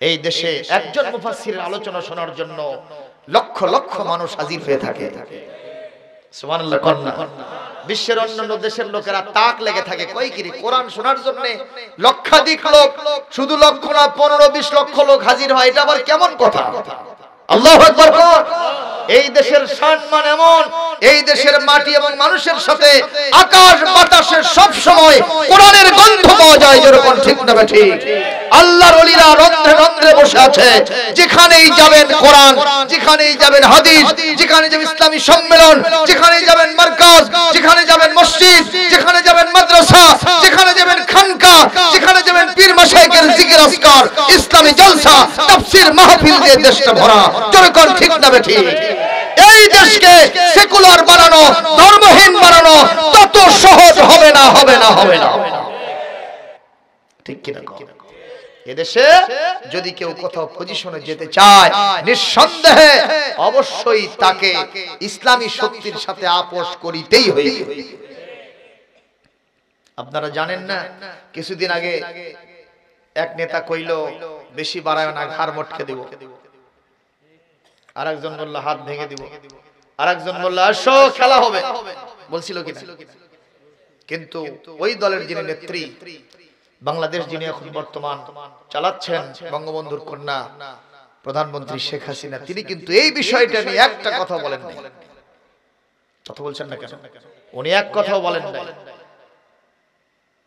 উনি বলেছেন উনি কিছুই বলেন নাই সেক্রেটারি জেনারেল বলেছেন যে এই বিষয়টা নেত্রী দেখতেছেন মাননীয় প্রধানমন্ত্রী দেখতেছেন কারণ আমাদের মাননীয় প্রধানমন্ত্রী জানেন বোঝেন এই দেশের সেন্টিমেন্ট কোন দিকে মুসলমানদের সাথে আলেম ওলামার সাথে সংঘর্ষ করে দেশে টিকে থাকা সম্ভব নয় জোরে কথা বলেন না কেন আপনারা ঠিক না ঠিক বলেন এইজন্য উনি আলেমদের কদর করছেন উনি মসজিদ মাদ্রাসার কদর করছেন প্রত্যেকটা উপজেলায় এক একটা করে মডেল মসজিদ তৈরি হচ্ছে কওমি মাদ্রাসার মান দিয়েছেন আলিয়া মাদ্রাসার শিক্ষকদের বেতন সিমিলার করে দিয়েছেন ইকুইভ্যালেন্ট করেছেন আলহামদুলিল্লাহ জোরে কর কিন্তু একটা দাবি জানাবো আপনি হলেন মাদার অফ হিউম্যানিটি মানবতার নেত্রী আপনি রোহিঙ্গাদেরকে ওই কক্সবাজারে নিয়ে এসে ওয়াং সান সুচি যখন শয়তানি করলো পুড়িয়ে মারলো আপনি তাদেরকে নিয়ে এসে ওখানে জায়গা দিয়ে মাদার অফ হিউম্যানিটি খ্যাতি অর্জন করলেন আপনার কাছে দাবি জানাবো আলেমদের ভিতরে আপনি কাউকে এক চোখে লবণ বেচবেন আর এক চোখে তেল বেচবেন দ্বিমুখী আচরণ আলেমদের সাথে করা যাবে না সব ধারার আলেমদেরকে প্রধানমন্ত্রী হিসেবে আপনার সুদৃষ্টি সব ধারার প্রতি দিতে হবে দিতে হবে দিতে হবে ঠিক কি না এই দাবি জানার অধিকার আমার আছে না? আমার আছে না? আমি এই জন্য দিলাম। তাতে কি মন খারাপ করলেন ভাইরা আমার? আমি আজকে আলোচনার করে বলার ভিত্তি করতে চাচ্ছি না, শুধুমাত্র আপনাদের উদ্দেশ্যে বললাম আল্লাহ এবং রাসূলের যে বিধানগুলি আছে, এই বিধান উনি যেভাবে দিয়েছেন, আমার রাসূল যেভাবে দিয়েছেন, ঠিক ওইভাবেই মানতে হবে। না মানা পর্যন্ত পূর্ণ মুসলমান হওয়া যাবে না। জান্নাতের স্বপ্ন দেখারও কোনো সুযোগ। আপনারা বলতে পারেন হুজুর এর কি কোনো দলিল আছে? দলিল তো একটা দিয়েছি, এখন আরেকটা দলিল যদি চান, কোরআনে কারীম সূরাতুল বাকারা ঠিক 85 নম্বর আয়াতটা আল্লাহ কি বলছেন একটু শুনে নেন। তেলাওয়াত যখন শেষ হবে জোরে করে আল্লাহু আকবার দিতে কোনো অবজেকশন আছে? আছে ভাইজান? হ্যাঁ, তেলাওয়াত শুরু। বিসমিল্লাহির রহমানির রহিম। আফাতুমিনুনা বিবাদিল কিতাব وتكفرون ببعض فما جزاء من يفعل ذلك منكم إلا خزي في الحياة الدنيا ويوم القيامة يردون إلى أشد العذاب। আল্লাহ পাক বলেন আমার এই কিতাবের কিছু অংশের প্রতি ঈমান আনছো আর কিছুকে ছেড়ে দিচ্ছ, একটা বিধান মানছো আর একটা বিধান ছেড়ে দিচ্ছ। এইটা যদি তোমাদের অবস্থা হয়, দুনিয়াতে তোমরা সব জায়গায় লাঞ্ছিত হবে, অপমানিত, নিগৃহীত, নিষ্পেষিত, হেয় প্রতিপন্ন জাতিতে পরিণত হবে। শুধু তাই নয়, দুনিয়ার জীবনে কোথাও মাথা উঁচু করে দাঁড়াতে পারবে না। ওই মুনাফিকরা তোমাদের উপরে লাঠির বাড়ি দিয়ে মাথা ডাবায় দেওয়ার চেষ্টা করবে। পৃথিবীতে এমন কোন দেশ নাই মুসলমান মার খায় না। কথা বলেন ঠিক না ঠিক? মুসলমান সর্বশেষ আল্লাহ পাক বলেন দুনিয়া যখন অবস্থা, কাল কিয়ামতে আমি জান্নাতের দরওয়াজা তোমাদের জন্য খুলব না, আমি তোমাদের জন্য কঠিন জাহান্নামের প্রস্তুত করে রেখেছি, ওখানে তোমাদেরকে নিক্ষিপ্ত হতে হবে। কে কি করতেছো? ওয়াল্লাহু বিগাফিরিন আম্মা তা'মালুন। কে কি করতেছো আমি আল্লাহ গাফিল হই নাই, আমি সব কিছু দেখতেছি, এই অনুযায়ী সিদ্ধান্ত নিয়ে নিব। আল্লাহু আকবার, জোরে কর। আল্লাহর বিধান দিয়েই এই জমিনে শান্তি হবে, তা কি আপনারা বিশ্বাস করেন না? করেন না? করেন না? বলেন। আজকে আল্লাহর বিধান নাই জন্য এই জমিনে শান্তি নাই। অনেক জায়গায় বলেছি, আজকেও বলি, একজনের বাড়িতে আগুন লাগলো। কি লাগলো? আগুন লাগলো। বন্ধু ছিল তিনজন। কয়জন? তিনজন। একজন বন্ধু খড়ির ব্যবসা করত, একজন পেট্রোলের ব্যবসা করত, আর একজন আপনার কাপড়ের ব্যবসা করত। যার বাড়িতে আগুন লাগছে বাড়ির বাইরে এসে বলতেছে, ভাই যার হাতে যা আছে তাই নিয়ে এসে আমারে সাহায্য করো রে, আমি মরে গেলাম। তো যে খড়ির ব্যবসা করতেছিল ওই দিক দিয়ে যাচ্ছিল, যার হাতে যা আছে তাই যখন দিতে বলছে, তা আমার হাতে তো কিছু নাই, খড়ি আছে। ওই আগুন নিভানোর সহি নিয়তে আগুনের মধ্যে খড়ি দিয়েছে। আগুন নিভে গেছে না ভাই? না না, নিভে গেছে তো। আগুন ওরা বাড়তেছে। দ্বিতীয় বন্ধু চিন্তা করলো, ঈদের সিজন, আমি কেবলই কাপড় চোপড় বেঁচে আসতেছি, এখন কাপড় কাটতে গেছে, আমার ভ্যানের উপরে 2 বস্তা ছাট আছে, এটা স্যার আর কি দেবো, ওই তো যা আছে তাই নিয়ে আসুন। তো আমি আগুন নিভানোর নিয়তটা সহি করলাম, কিন্তু ছাট দিলাম আল্লাহ, আগুন নিভে গেছে নাকি ভাই? সর্বশেষ প্রধান অতিথি কি মার্কা? আরো জোরে, জোর হলো না। মার্কা কি রে? খবর আছে না নাই? ও চিন্তা করলো কিছুই তো নাই, আমার হাতে আছে পেট্রোল, তা আবার বেশি দিতে পারবো না, আছে পেট্রোল কিন্তু হবে না কন্ট্রোল। সঙ্গে সঙ্গে আগুন নিভানোর সহি নিয়তে আগুনের মধ্যে দিয়েছে পেট্রোল। আপনারা বলেন আগুন নিভছে না আরো বাড়ছে? যা ছিল সব পুরে ছারখার। বন্ধুরা হাজারি বেড়ে যায়, সব তো শেষ হলো। আগে জানতাম তোমরা আমার বজম ফ্রেন্ড, সাদিকুন হামিম, অন্তরঙ্গ বন্ধু, কিন্তু যা করেছো তাতে তোমাদের চাইতে বড় শত্রু আমার আর কেউ নাই। এটা কেন হলো তাড়াতাড়ি বলো। ওরা বলতেছে, রে বন্ধু তোমার প্রতি আমাদের কোনো হিংসা নাই, বিদ্বেষ নাই, ঘৃণা নাই, শত্রুতা নাই, আছে শুধু ভালোবাসাবাসি। যদি বিশ্বাস না হয় বুকটা ফেলে দেখতে পারো, আমাদের অন্তরের মধ্যে সহি নিয়তটা ছিল। কেন এরকম হলো আমরা বুঝতে পারছি না। এখান থেকে বুঝাতে চাই নিয়ত সহি হলে হবে না, পদ্ধতিটাও ভালো হতে হবে, তাছাড়া আগুন নিভবে না, শান্তিও আসবে না। সেই পদ্ধতির নাম আওয়াজ দিয়ে বলেন কি? এখনো আছে না নাই? আজকে স্বামী স্ত্রীর মধ্যে কেন ভালোবাসা নাই? স্বামী স্ত্রীর মধ্যে কেন আজকে মিল মহব্বত নাই? গৃহের ভিতরে কেন শান্তি নাই? একটাই জবাব, বিশ্ব নবীর সুন্নাত সেখানে নাই, ঠিক কিনা কোন? আজকে আমরা স্বামী নবাবজাদা রাসূলুল্লাহ খান বিবির কাছ থেকে খালি অধিকার নেব, আমি কিছুই দেব না, তা কি হবে? এই জন্যই বিবি আমার কথা শোনে না। আমাদের দেশে স্বামী স্ত্রীর মধ্যে সুলাসুলি কিলাকিলি আছে না নাই? জোরে কোন আছে না নাই? আমার এলাকায় দুইজনের মধ্যে গন্ডগোল লাগলো, 3 দিন চলে যায়, কোনো কথাবার্তা নাই। কয়দিন গেছে? জোরে কোন। আল্লাহ রাসূল বলেছেন, লা ইয়ামবাগি লিমুমিনিন আন ইয়াহজুরা আখাহু ফাওকা সালাস। একজন ঈমানদার একজন ঈমানদারকে 3 দিনের বেশি পরিত্যাগ করিতে পারিবে। কিন্তু আমাদের দেশে এরকম কথাবার্তা বন্ধের সিস্টেম আছে না নাই? এটা কখনো করবেন না, লানত অবতীর্ণ করবেন কে? অভিসম্পাদ দিয়ে ধ্বংস হয়ে যাবেন। এখন 3 দিন পরে বিবু চিন্তা করলো কথা কওয়া দরকার, স্বামীও চিন্তা করলো কথা কওয়া দরকার, কিন্তু কথা কেমনে শুরু করা যায়?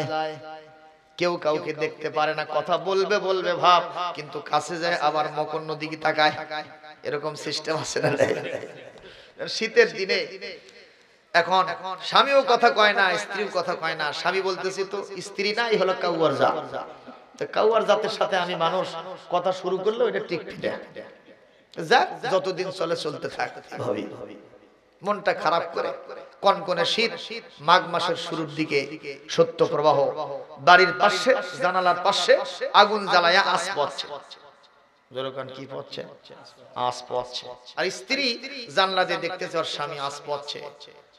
আমার স্বামী কত ভালো, কথা তো বলতে চায়, কিন্তু এটা শরম শরম ভাব।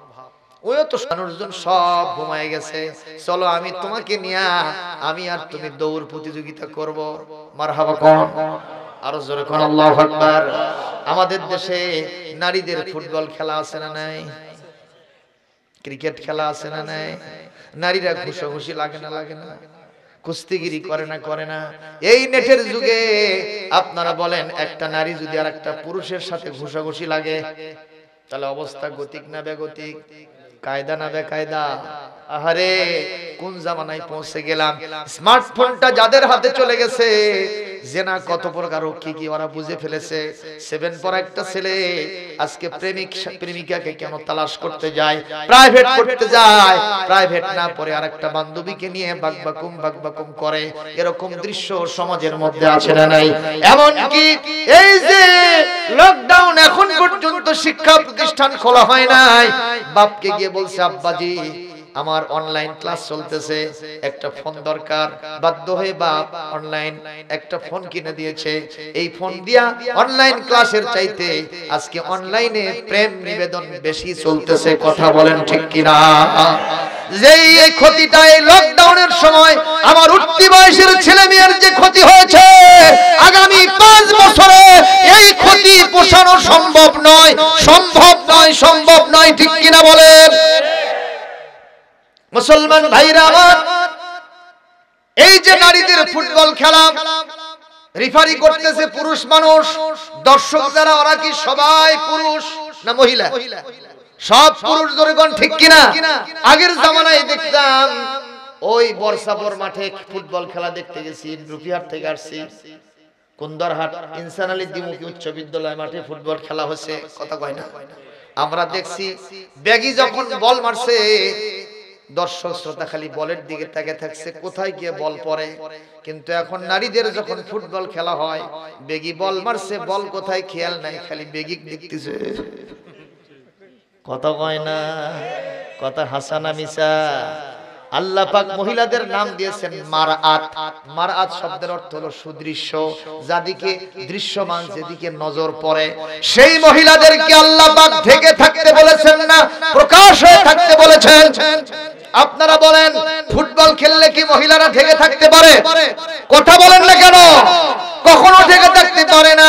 ফুটবল খেলা, হাডুডু খেলা, মহিলাদের কুস্তিগিরি যদি জায়েজ হয়, তাহলে আমরা হুজুররাই তো আমাদের বিবিকে দিয়ে ফুটবল খেলাইতাম। কিন্তু কোন হুজুরের বউ কি খেলে?